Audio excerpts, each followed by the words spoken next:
Hello बच्चों आपका हमारे यूट्यूब चैनल दीपक सर क्लासेस में स्वागत है। बच्चों आज की क्लास में एक्सरसाइज 8.2 का question number 5th and 6th करेंगे। ठीक है, तो सबसे पहले क्वेश्चन नंबर 5th के सभी पार्ट्स करते हैं।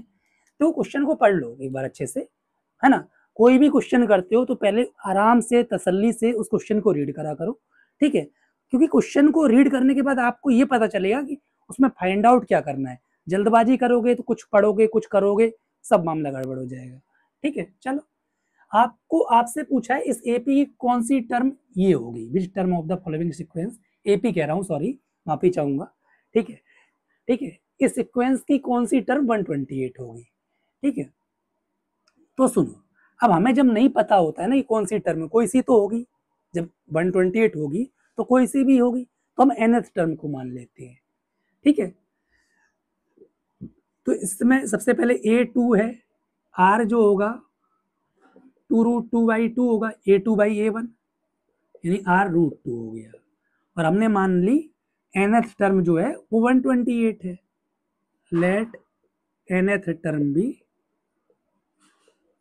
128। अगर nth टर्म 128 है तो a r n minus 1 is equal to 128। समझ में आ रहा है? a की वैल्यू 2 है, r की वैल्यू √2 है, n माइनस 1 128।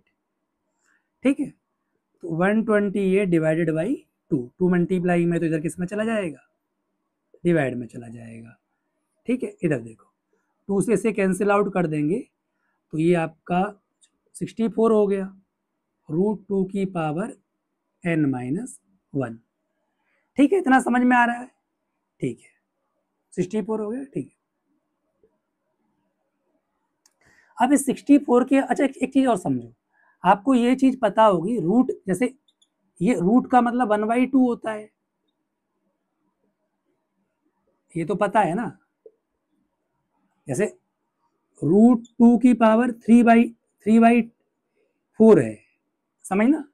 तो इसको लिख सकता हूं, √2 का मतलब होता है 1/2, इसको मैं ऐसे भी लिख सकता हूं, रूट की जगह, रूट का मतलब पावर 1/2 और ऑलरेडी पावर 3/4 थी, तो ऐसे भी कर सकता हूं। ठीक है, तो वही मैंने काम ये करा, रूट का मतलब 1/2 की पावर n माइनस 1। 64 जो होता है वो 2 की पावर 6 होता है। ठीक, 2 की पावर 6। ठीक है, और ये 2 की पावर, ये आपकी 1/2 का जब मल्टीप्लाई करोगे तो n/2 माइनस 1/2। समझ में आ रहा है? ठीक है, अब देखो बेस सेम है तो पावर इक्वल कर लेते हैं, ये हमने पढ़ा था, याद करो, है ना। ये चीज हमने पढ़ी थी, रूल पढ़ा था कि जब बेस सेम होता है तो पावर इक्वल रख लेते हैं, यानी n माइनस 1 ये अपॉन 2 ही हो जाएगा। बात समझ में आ रही है ना? ठीक है, ठीक है, इतना समझ में आया। अब ये क्या करेंगे, क्रॉस मल्टीप्लाई कर देंगे। ठीक है, तो हम इधर ही कर लेते हैं, n माइनस 1 इक्वल टू 12, तो n इक्वल टू 13 आ जाएगा। बात समझ में आ रही है? तो n की वैल्यू कितनी आ गई, 13 आ गई। ठीक है, ए पार्ट का आंसर 13।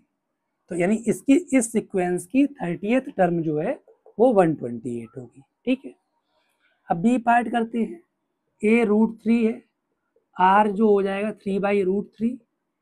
ठीक है, तो 3 को भी मैं √3 इंटू √3 लिख सकता हूँ, ये तो आपको पता होगा। तो r आपका √3 आया। कौन सी टर्म 729 होगी, हमने मान लिया nth टर्म, तो A R n minus 1 is equal to 729। ठीक, a √3 है, r भी √3 है, की power n minus 1 729। Base same है, पावर ऐड हो जाएगी, इसकी पावर 1 है तो 1 प्लस ये, तो 1 1 1 माइनस 1 कैंसिल आउट, तो √3 की पावर n इक्वल टू 729। ठीक है, अब रूट है तो आपको पता है इसे 1/2 लिख सकता हूं, जो यहां समझाया था अभी, इसकी पावर n। 729 जो है 3 की पावर पता है कितना होगा, 81 या 243 ठीक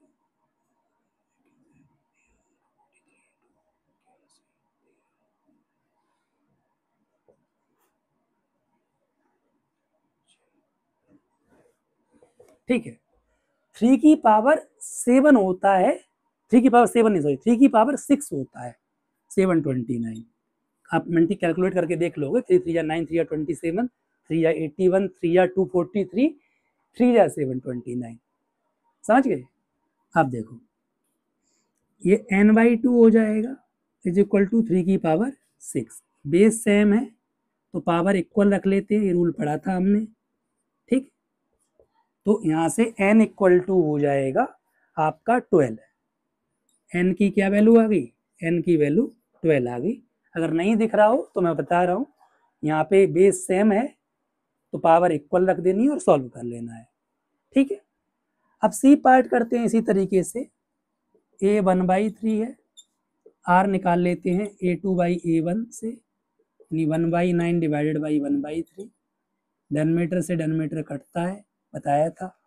बाहर का बाहर से मल्टीप्लाई होता है, अंदर का अंदर से होता है, और लिखा जाता है जब बाहर का बाहर से मल्टीप्लाई होता है तो ऊपर लिखा जाता है, और अंदर का अंदर से होता है तो नीचे लिखा जाता है। समझ में आ गया? ठीक है, मेन चीज ध्यान रखना। चलो अब ठीक है, एक काम करो, ठीक है, बी पार्ट को देख लो, मैं इरेज करने जा रहा हूं क्योंकि इधर जगह नहीं है तो हो नहीं पाएगा। ठीक है,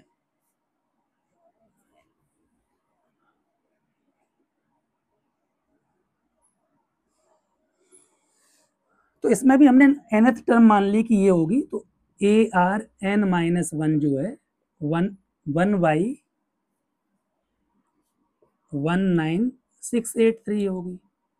ठीक, a की वैल्यू 1/3, r की वैल्यू भी 1/3 है, की पावर n-1, 1/19683।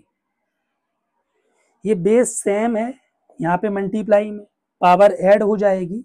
इधर आ जाओ, हमने रूल पढ़ा था कि जब मल्टीप्लाई में बेस सेम होती है पावर ऐड हो जाएगी, यानी 1/3 इस पे पावर 1 है, जिसके ऊपर कुछ पावर नहीं तो 1 तो होती है, तो 1 + n-1 यानी 1/3 की पावर n बचेगी।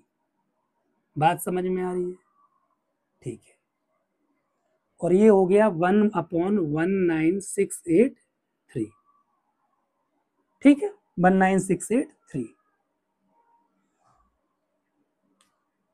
ठीक है, ठीक है, चीजें सीखी है। चलो अब एक काम करती है, अब ये 19683 देखना पड़ेगा मुझे, ये 3 की पावर कुछ बनेगा, यानी 1/3 की पावर कुछ बनेगा, तो इसके क्या काम करोगे आप? फैक्टर करोगे। ठीक है, तो अभी मैं एक काम, चलो मैं करके ही दिखा देता हूँ क्या। तो लो इधर करता हूँ, 19683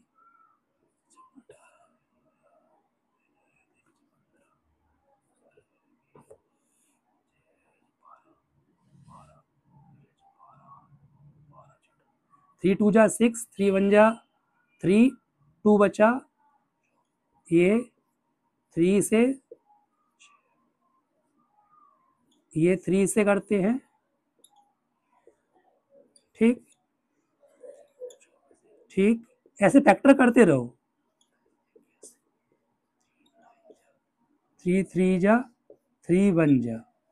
देखो ये कितने हैं? 2 2 4 2 6 2 8 9, यानी 3 की पावर 9 होगा ये। बात समझ में आ रही है? तो सुनो, अब मेरा टारगेट ये रहेगा इक्वल टू में दोनों तरफ बेस सेम हो तो पावर इक्वल हो जाएगी। ठीक है, तो इसे 1/3 की होल पावर 9 लिख देता हूं। देखो 1 की पावर 9 करोगे 1 ही आएगा, और 3 की पावर 9 ये होगा। समझ में आ रहा है? अब ये रूल था हमारा कि इज इक्वल टू में जब बेस सेम हो तो पावर इक्वल हो जाती है, तो यहां से n इक्वल टू 9 हो जाएगा। ठीक है, समझ में आया? तो इस तरीके से जब नहीं पता हो तो फैक्टर कर लेने हैं आपको। ठीक है, देख लो, तब तक मैं क्वेश्चन नंबर 6 लिखता हूं। अब देखो क्वेश्चन नंबर 6 करते हैं। क्वेश्चन नंबर 6 देखना क्या कह रहा है, यानी x की किस वैल्यू पर ये नंबर जीपी में होंगे, है ना। यानी x की क्या वैल्यू रखूं कि जब ये जीपी में हो, जीपी का मतलब जब इनका कॉमन रेशियो सेम हो। बात समझ में आ रही है। जैसे आपसे कहा जाए यहाँ x की क्या वैल्यू, मान लो ये x है, यहाँ क्या वैल्यू रखूं कि उसके बाद ये तीनों जीपी में हो, तो आप कहोगे सर 4 रख लो। अब ये जीपी में होंगे क्योंकि a2/a1 2 आएगा और a3/a2 भी 2 आएगा। समझ में आ गया। तो इसी तरीके से ये भी क्वेश्चन है। तो इसको देखो कैसे करेंगे मैं बताता हूँ। हमने इंट्रोडक्शन वीडियो में आपको एक फॉर्मूला बताया था कि जब 3 नंबर जीपी में होते हैं ना, सुनो, तब ये बताया था कि जैसे मान के चलो ए बी सी जीपी में है, तो ज्योमेट्रिक में जो मीन होता है ना वो होता है अंडर रूट, यानी ज्योमेट्रिक मीन का जो फॉर्मूला था यानी b इक्वल टू रूट ए सी था। ध्यान रखना, इसे कहते हैं ज्योमेट्रिक मीन। ठीक है, तो इसने ये तो कह दिया है कि मतलब ये जीपी में होंगे लेकिन x की किस वैल्यू पर होंगे ये पूछा है। तो सुनो, यानी इसी फॉर्मूले की हेल्प से, यानी जो मिडल वाली वैल्यू होगी यानी x equal to root A into C, मतलब first value into last value. बात समझ में आ रही है। ठीक है, इससे ये कैंसिल आउट, ठीक, इससे ये कैंसिल आउट, ठीक। तो अंडर रूट -1 प्लस 1, तो x इक्वल टू 1। तो यानी x की वैल्यू क्या होगी, x की वैल्यू 1 होगी। तो रख के भी देखोगे तब रेशियो सेम आएगा। समझ में आ गया। ठीक है, तो ये फॉर्मूला है कि जब 3 नंबर जीपी में होते हैं तो ज्योमेट्रिक मीन मतलब बीच वाला number equal to under root first number into last number. ठीक है, देख लो फिर आगे बढ़ते हैं।